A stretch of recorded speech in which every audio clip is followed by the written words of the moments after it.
नमस्कार, मैं हूं रौनक पाठक और आप देख रहे हैं पंजाब केसरी राजस्थान। खबरों की शुरुआत करेंगे इस वक्त की बड़ी खबर से।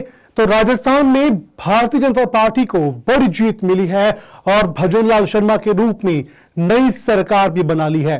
हालांकि इस चुनाव में कई बड़े चेहरों को करारी हार का सामना करना पड़ा, जिससे पूर्व नेता प्रतिपक्ष और बीजेपी के वरिष्ठ नेता राजेंद्र राठौड़ भी शामिल हैं। राजेंद्र राठौड़ को हार का गम अभी भी सता रहा है। चूरू में एक जनसभा के दौरान उन्होंने हार के लिए भीतरघात को जिम्मेदार ठहराया और कहा कि जयचंदो अब आगे कुछ मत करना। आप भी सुनिए क्या कुछ कहा राजेंद्र राठौड़ ने। जन आकांक्षाओं को पूरा करने के लिए मत की पेटी से बाहर निकल चुकी है।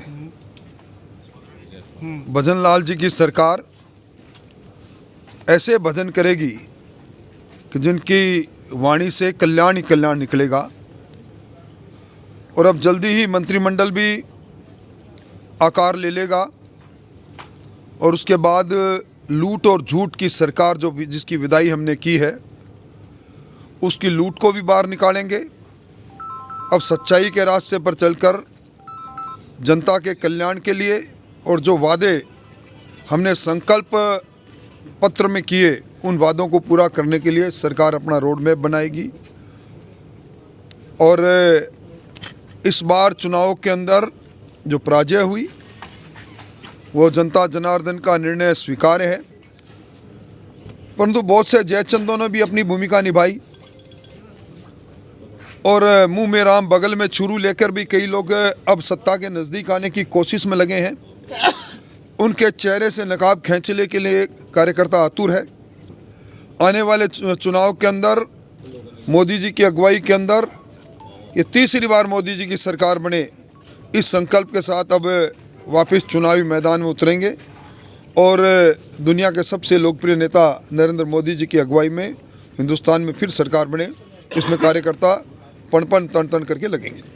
राठौड़ साहब, आपकी चर्चा चल रही है कि राठौड़ साहब लोकसभा चुनाव लड़ेंगे, इसको लेकर क्या कहना आपको? मैं ज़मीनी कार्यकर्ता हूँ, पार्टी का जो हुक्म होगा उसकी तामील करूँगा। अब मंत्रिमंडल का गठन होगा तो चूरू जिले क्या प्रतिनिधित्व रहेगा मंत्री में कोई? देखिए, मंत्रिमंडल में निश्चित तौर पर संतुलित मंत्रिमंडल होगा, मुझे टिप्पणी करने का अधिकार नहीं, पर जल्दी सारी बातें आपके सामने आ जाएगी। मंत्रिमंडल में राठौड़ साहब आपकी क्या भूमिका रहेगी?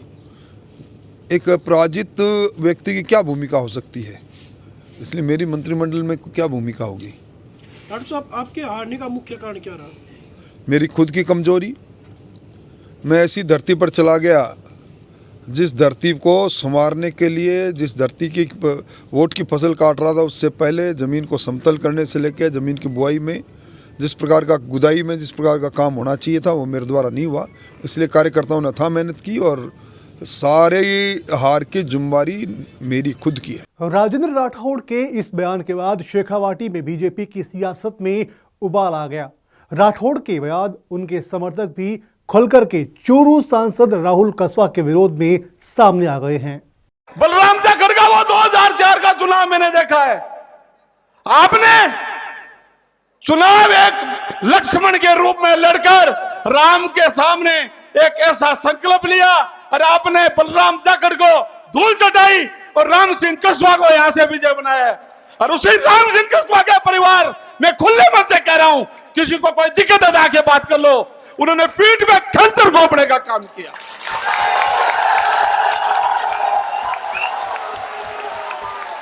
अरे भले आदमी, तेरा राजनीतिक जीवन 1990 में 189 वोटों से शुरू कराने वाला राजेंद्र राठौड़ था और आज अंत भी यह चूरू नहीं, पूरे राजस्थान में एक आंख लग गई है कि राहुल कसवा, तूने, तेरी मां ने और तुम्हारे पिता ने गांव गांव नारे नारे में घूमकर और तूने जो कार्य किया है, नहीं राठौड़ साहब, गद्दारों की कोई जगह नहीं है। हाल ही में भाजपा की जीत के बाद वासुदेव देवनानी को विधानसभा स्पीकर बनाए जाने का ऐलान किया गया। विधानसभा की कार्रवाई के सुचारू संचालन को लेकर के आखिर क्या रहेगी देवनानी की रणनीति, इस पर बात की Punjab Kesari digital TV head Vishal Suryakant Sharma ने वासुदेव देवनानी से। आपका आदर्श विधानसभा अध्यक्ष अब तक आपने देखा? सीपी जोशी का एक अपना था, मेरा भी एक अपना होगा। जो प्रोफेसर पहले थे CP Joshi, doctor CP Joshi, उसके बाद में विधानसभा की कमान प्रोफेसर वासुदेव देवनानी के पास में। ये एक संयोग है हर प्रोफेसर का। युवाओं की तादाद बहुत है इस बार, महिलाएं हैं वो भी काफी जीत कर आई हैं। 71 नए विधायक चुन करके आए हैं, फर्स्ट टाइमर। तो कोई युवा और नई पीढ़ी आगे आनी चाहिए। नमस्कार, पंजाब केसरी में आपका स्वागत है। मैं हूं विशाल सूर्यकांत। राजस्थान के अंदर सरकार के गठन के बाद में अब संवैधानिक जो ओहदेदार हैं वो अपनी जिम्मेदारी संभालने वाले हैं और जिनके नाम का ऐलान हो चुका है पार्टी के फोरम पर, वरिष्ठ विधायक भारतीय जनता पार्टी के वासुदेव देवनानी विधानसभा अध्यक्ष बनने वाले हैं। हमारे साथ में यहाँ चर्चा में मौजूद हैं। बहुत बहुत आपको बधाई वासुदेव। नमस्कार, धन्यवाद। किस तरह की अनुभूति है, क्योंकि एक लंबा आपका अनुभव रहा है विधानसभा के अंदर, एक विधायक के तौर पर, मंत्री के तौर पर, एक जनप्रतिनिधि के तौर पर? निश्चित रूप से इस प्रकार का जो निर्णय हुआ है पार्टी ने, वरिष्ठता के नाते, अनुभव के नाते, जो नया दायित्व हमारे केंद्रीय नेतृत्व, जिसे हमारे देश के यशस्वी प्रधानमंत्री भी हैं, हमारे गृह मंत्री भी हैं, राष्ट्रीय अध्यक्ष भी हैं, प्रदेश का नेतृत्व भी है, उन सब ने मिलकर ये दायित्व दिया है। तो निश्चित रूप से मेरे लिए एक सौभाग्य की बात है कि मैंने कभी स्वप्न में नहीं सोचा था कि एक छोटे से कॉलेज में पढ़ाने वाले अध्यापक को धीरे धीरे इतना बड़ा दायित्व मिले। तो एक सुखद अनुभूति है, लेकिन साथ में चुनौतीपूर्ण भी है। और जीवन में वैसे तो सदैव चुनौती है, लेकिन अनुभव के आधार पे मैं कह सकता हूँ कि सबको साथ ले करके हम लोग चल करके इस दायित्व का भी निर्वहन करूँगा, क्योंकि तीनों प्रकार के अनुभव हैं। कॉलेज में पढ़ाने का भी अनुभव है, प्रिंसिपल का भी अनुभव है, तो स्टाफ और बच्चों के बीच में भी रहा हूँ, और संगठन के नाते भी बीजेपी में रहा, इसके पहले विद्यार्थी परिषद में भी 30 वर्ष तक काम किया। तो सामाजिक सार्वजनिक अनुभव भी है। और जहाँ तक विधानसभा का अनुभव है, तो पक्ष और विपक्ष में दोनों में रहने का अनुभव हुआ। जो पक्ष में थे तो विपक्ष के मुद्दों का जवाब देना, प्रश्नों के उत्तर देना और सबको साथ लेकर के चलने का भी साहब निश्चित रूप से अनुभव है। और साथ में जब विपक्ष में रहा तो प्रश्न खड़े करना और मुद्दों को खड़े करना, तो हम सब लोग जनता के द्वारा चुन कर के आते हैं। तो ये प्लेटफॉर्म ही ऐसा है जिसमें जन समस्याओं की चर्चा हम सदन में करें, लोग मुद्दे भी उठाएंगे और सरकार को भी इन मुद्दों का जवाब और हल करने का मानसिक अनुभव, मानसिकता उनकी रहनी चाहिए। इस प्रकार का मेरा सोच है।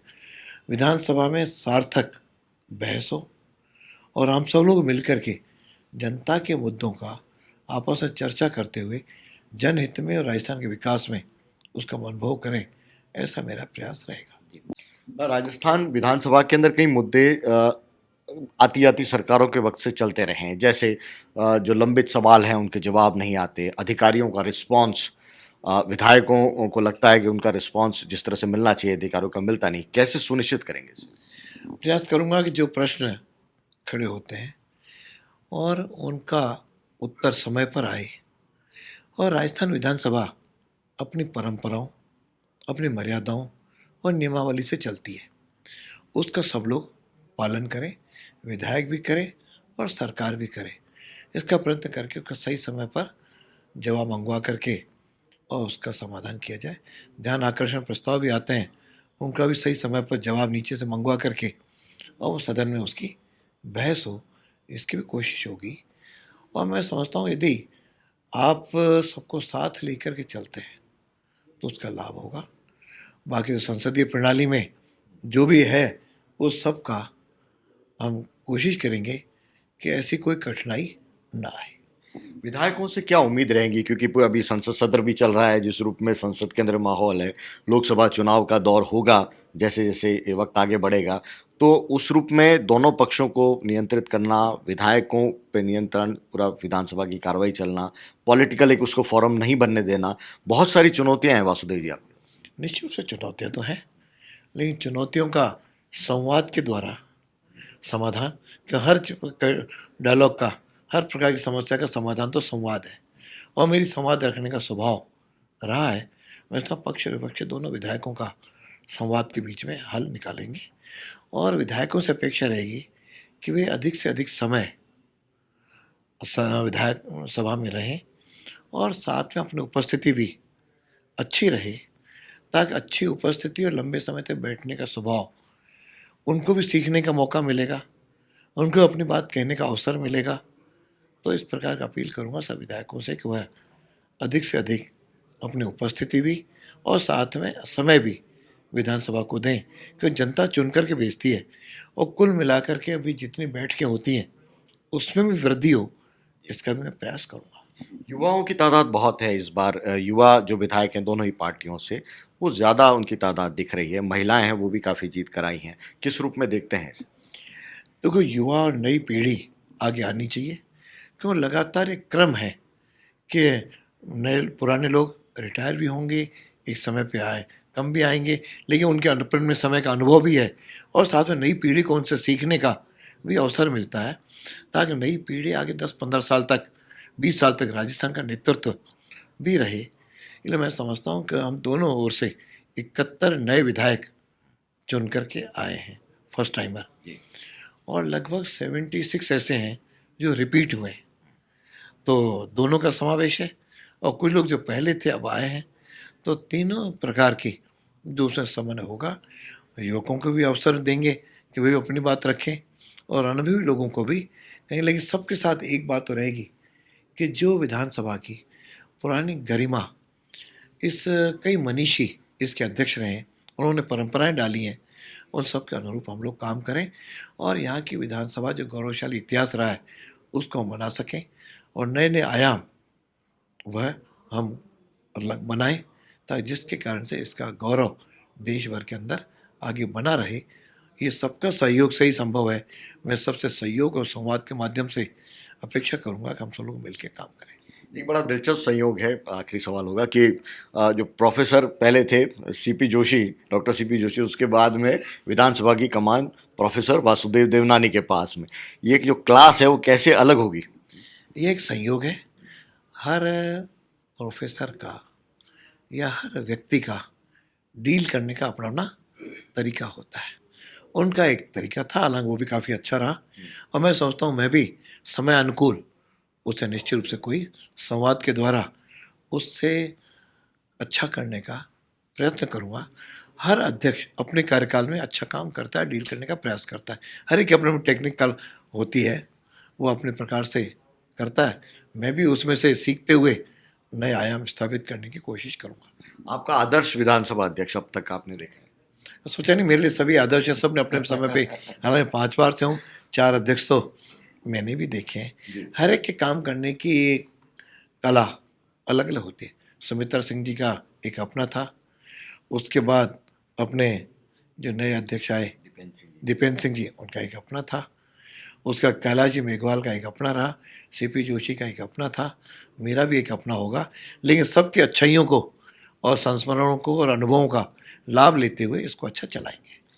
बहुत बहुत धन्यवाद हमसे बात करने के लिए। वासुदेव देवनानी जी राजस्थान विधानसभा के नवनियुक्त अध्यक्ष अब घोषित हुए, पार्टी की ओर से शपथ होगी और पूरी कार्यक्रम होगा वैधानिक रूप से, लेकिन अपनी प्राथमिकताएं उन्होंने पंजाब केसरी से गिनाई हैं। कैसे उनको याद रखा जाएगा, किस रूप में वो काम करेंगे, इन तमाम बातों को उन्होंने खुलकर पंजाब केसरी के साथ साझा किया। बहुत बहुत आपका धन्यवाद, बहुत बहुत शुक्रिया।